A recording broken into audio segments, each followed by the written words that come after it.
Hey Rafael, how are you? Saludos desde Argentina. Hello, how are you?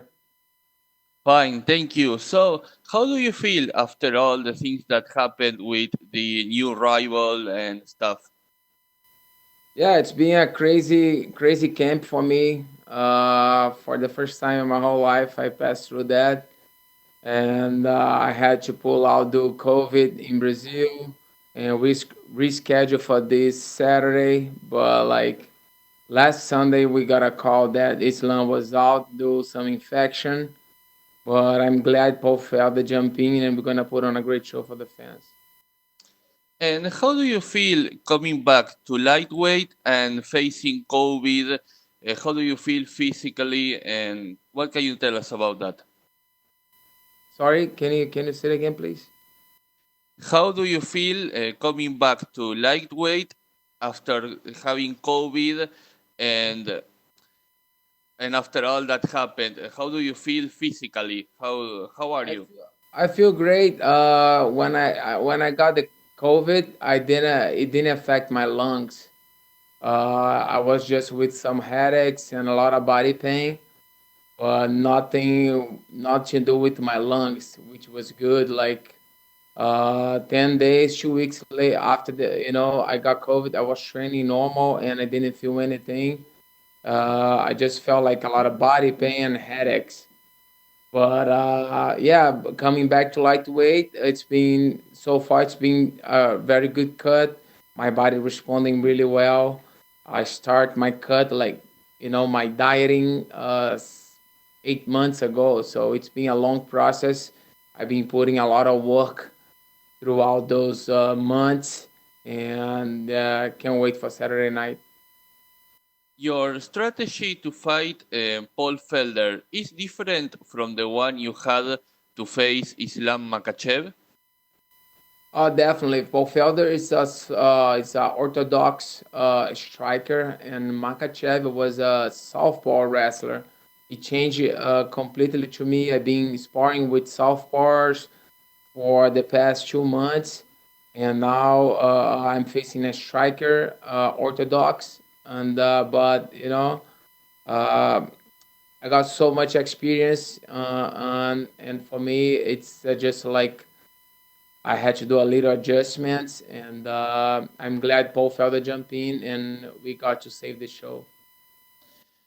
Khabib Nurmagomedov retired and leave a huge legacy in the lightweight division. Do you have any words about that? Yeah, I think he retired on his prime. I think if he does not have the passion anymore, if he lost his father, and he's not fighting for money, he got enough money. If he don't have the passion to fight anymore, I completely support his idea of retirement. And my last one. Um, Before Paul Felder stepped in to fight you, Santiago Ponzinibbio challenged you to fight in welterweight. Do you want that match after this one of the Saturday? Are you interested? Santiago had his chance. I asked to fight him at welterweight. I'm dropping my weight for the past 8 months to fight a lightweight, and all of a sudden he jumped in trying to fight a welterweight. So we he pulled out. He denied. He refused the fight against that until back in last year. So that's why he UFC is not giving him any good opponents because he refused that fight. Now he's keeping chasing me. So I'm a lightweight guy now, and I'm going after that title, a lightweight title, not a welterweight. Thank you and good luck on Saturday. Thank you. We'll take our next questions from Diego Ibas Araujo with AG Fight. Your line is open. Oi, Rafael, tudo bom? Opa, beleza? Beleza. Rafael, a primeira pergunta que eu queria te fazer é sobre a importância do Dedé Pederneiras nesse seu camp. Ele foi seu head coach, eu li numa entrevista Não, esqueci agora onde, acho que foi para Evelyn, enfim, que você mencionou que estava meio assim head coach nas últimas lutas, alguém que coordenasse todo o treinamento, estudasse o adversário. Qual foi essa importância? Se de fato você estava assim head coach nas últimas lutas e o quanto isso pode mudar na sua performance? Não, na verdade, eu tinha um head coach, o Parrilha era meu head coach, mas eu acho que eu estava precisando de um cara que tivesse mais envolvido, tivesse uma galera, uma equipe que pudesse me dar mais a visão de estratégia na luta, que eu estava notando que eu estava muito sem estratégia e sem treino mesmo, sem sparring. Então, a gente, com essa situação toda de Covid e tal, a gente decidiu, as crianças estudando online, a gente decidiu passar uma temporada no Brasil e eu escolhi o Dedé para fazer o camp lá com ele. Foi a melhor escolha que eu fiz. O Dedé é um cara que está muito envolvido.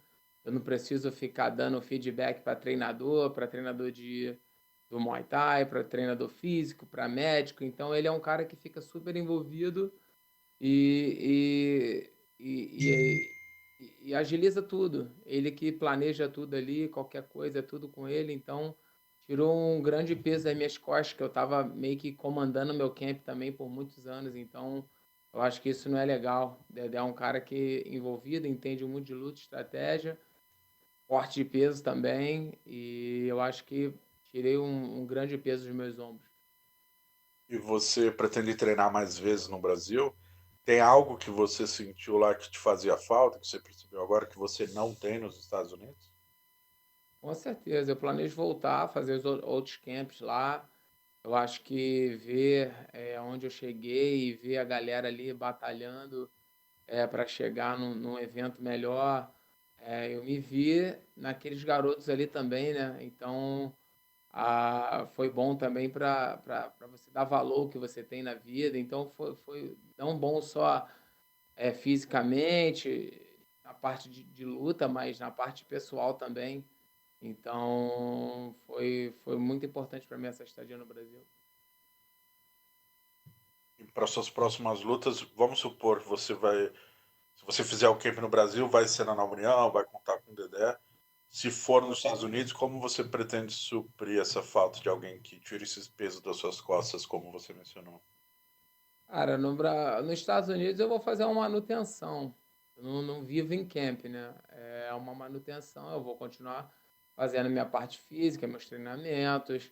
Eu tenho treinador de boxe, eu tenho treinador de jiu-jitsu, eu tenho preparador físico, mas a gente fechando uma luta, a gente vê uma maneira de a gente agilizar o camp, porque eu tô no plano aí de ser campeão de novo do peso leve, então estou investindo na minha carreira, então é um momento de sacrifício mesmo. Maravilha. Falando desse peso, então, da questão do peso, né? Você volta para os pesos leves. Como foi esse processo todo de fazer uma dieta, uma reeducação, sei lá, alimentar por tanto tempo? Eu lembro até que uma entrevista sua com o Alonso, você mencionou que tinha que seguir muito à risca por muito tempo, se de repente você fugisse uma refeição, seu peso já subia. Como foi esse processo todo, até pela pressão, talvez uma pressão psicológica, enfim, mas como foi fazer tudo isso e como está se sentindo agora, quanto peso falta e com quantos quilos você pretende lutar no dia da luta? Cara, eu pensei, eu vou ter o resto da vida aí para poder comer. Minha carreira não vai para sempre, né? Então tenho mais alguns anos aí de carreira e é a chance que eu tenho de dar uma reinventada e de mostrar alguma coisa nova. Eu acho que eu subi de peso e tive tive bastante sucesso na minha subida de peso. Eu não vejo muitos lutadores tendo o sucesso que eu tive. Muitas pessoas falam, mas você foi perdeu quatro, ganhou quatro, mas eu lutei pelo cinturão, eu ganhei eu não cheguei, eu não subi de categoria e lutei direto pelo título. Eu lutei com os caras ranqueados, subi no ranking, ganhei dois campeões e lutei pelo cinturão. Então eu cheguei perto de ser campeão ali de duas categorias.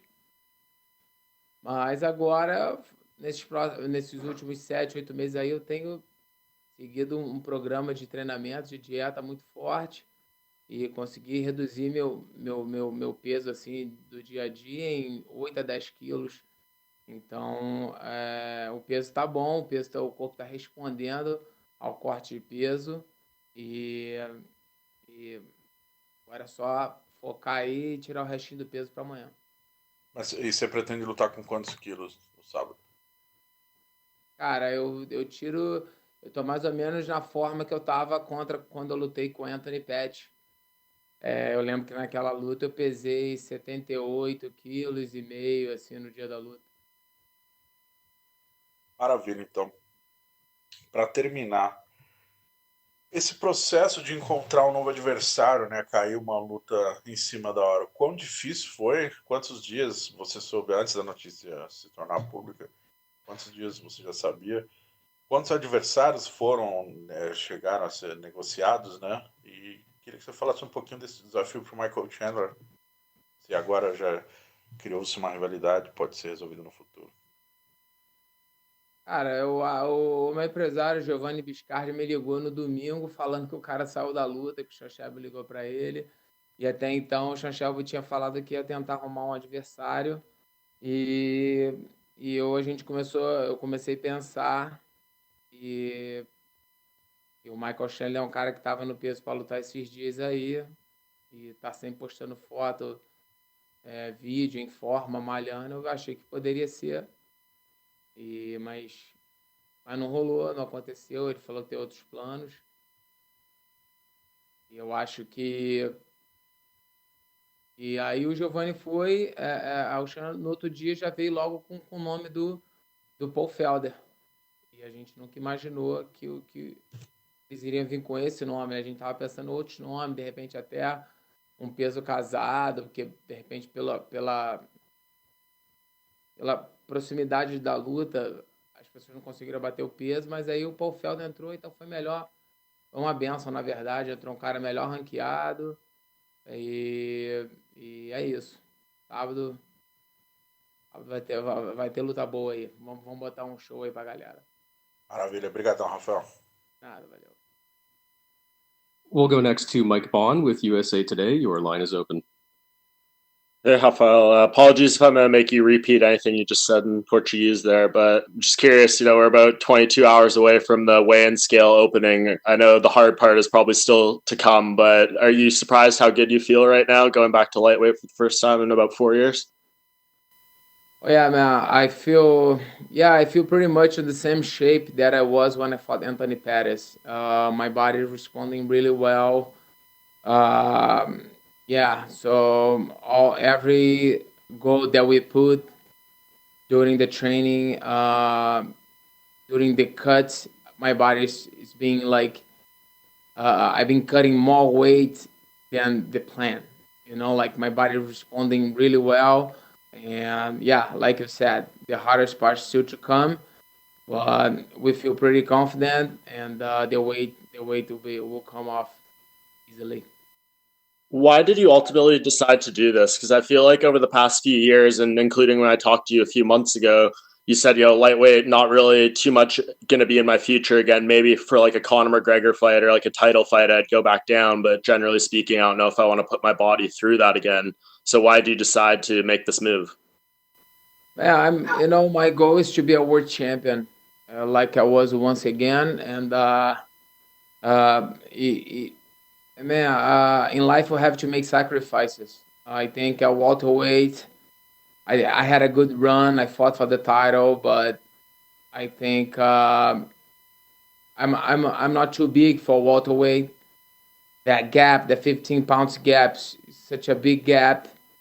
But like once I put that work, and I've been changing my whole diet, my whole body for the past 7 8 months, and my body is responding really well. And yeah, I'm trying to reinvent myself and prove that I can be a lightweight champion again. Yeah, no, a lot, some of the same faces at the top of this division, but a lot of new ones as well. And I think Islam was a guy that, is obviously on the rise, and we're going to be interested to see how he'd do against someone like you. What do you think about how the division is different compared to when you left it? Yeah, a lot of new guys. Yeah, it's been changing a lot. All like the top five guys, they really like cautious to take the next step. You know, it's been kind of a very strategic game playing by then. Back on the days, like everybody fight everybody. I believe we don't have those rankings, and I think these days people are like really cautious to the next step.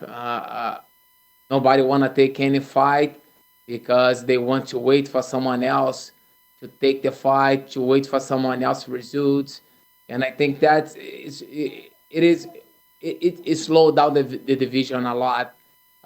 Fighters gotta fight. Fighters gotta fight. You know, you can just hide behind rankings and trying to pick the best fight, the best match, and waiting for results that for fights that is still on the paper.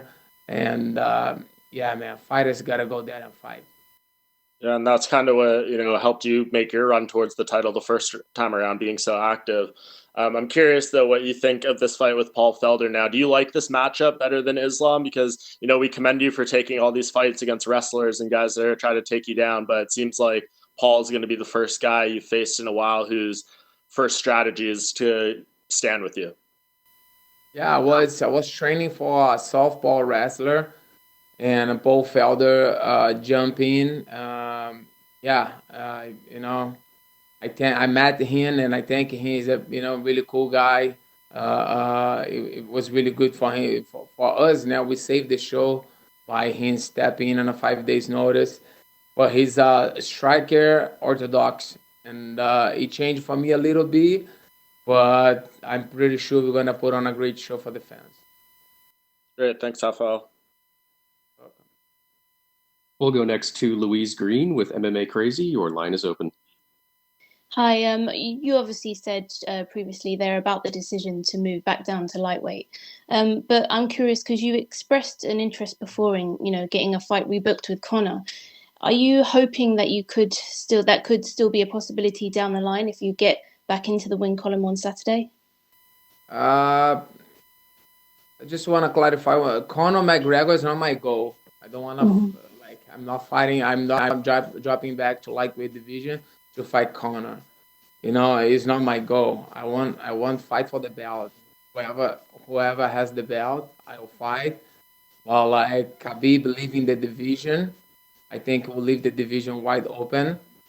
And if you look, focus. My focus is 100% on Paul Felder on Saturday.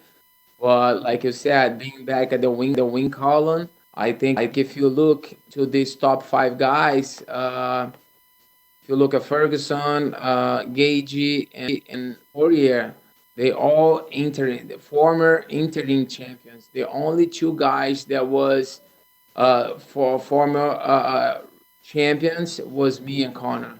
And Khabib leaving that division, I think that fight could be a good fight for the vacant belt. Yeah, definitely. And then what do you think about his return and how do you think he does in his rematch against Poirier? Uh, yeah, I think he beat him once. I think Conor is a very good striker, and yeah, I think it's a good matchup for him. Poirier is a good matchup for him. And does that up the pressure for you at all going into Saturday to get back into the win column against Paul Felder? Sorry, can you say it again, please? Does it up the pressure for you at all going into Saturday with Paul Felder coming on such short notice? Do you feel any added pressure because of any of the circumstances? No, fight's a fight. Every fight is the fight of your life. I've been putting a lot of work for the past 8 months, and of course I feel pressure, but like that's part of the game. I don't think anybody step on that octagon without a pressure. And what do you think you can expect to see from Felder on Saturday? And how do you see the fight going down? He got a great striking. He's a very technical fighter. He comes to fight. He got big heart. We're gonna put on a great show for the fans. But I see on the end of the fight, I have in my hands raised. I put a lot of work and can't wait to show it Saturday night. That's great. Thanks. Thank you. We'll take our final questions from Damon Martin with MMA Fighting. Your line is open. Hey, Rafael, before the fight with Paul Felder came together, I know you had called for a fight with Michael Chandler, and he had responded. It seemed like you were kind of disappointed in that. Can you kind of give me your thoughts on that whole situation with Michael Chandler? Yeah, he was scheduled to fight 2 weeks ago, I think. And yeah, he always keeping.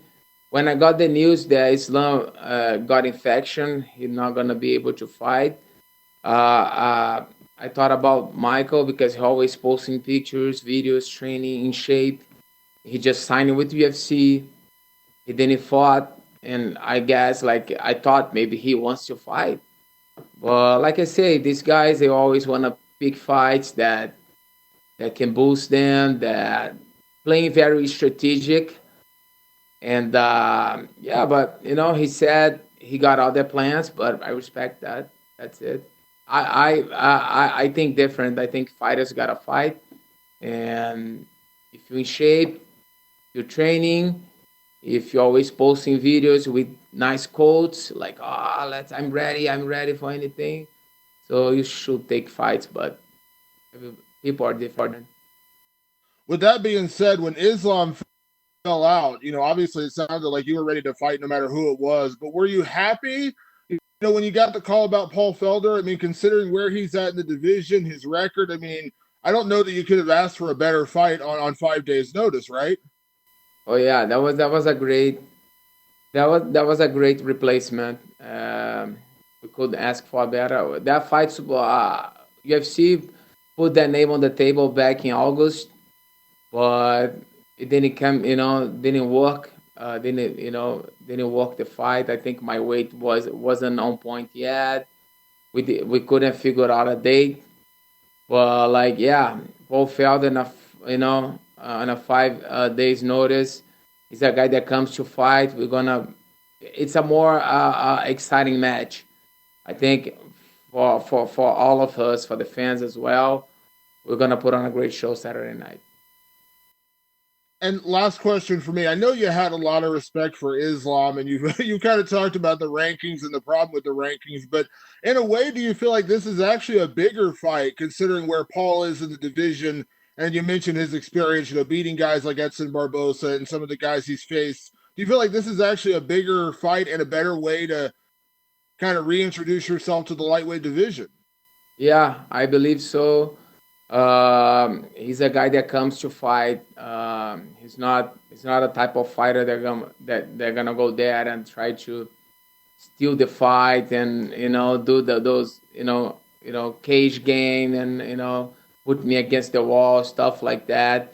Yeah, I was very prepared for Islam as well. We put a lot of work in Brazil. We got some judo guys. I was so ready for Islam.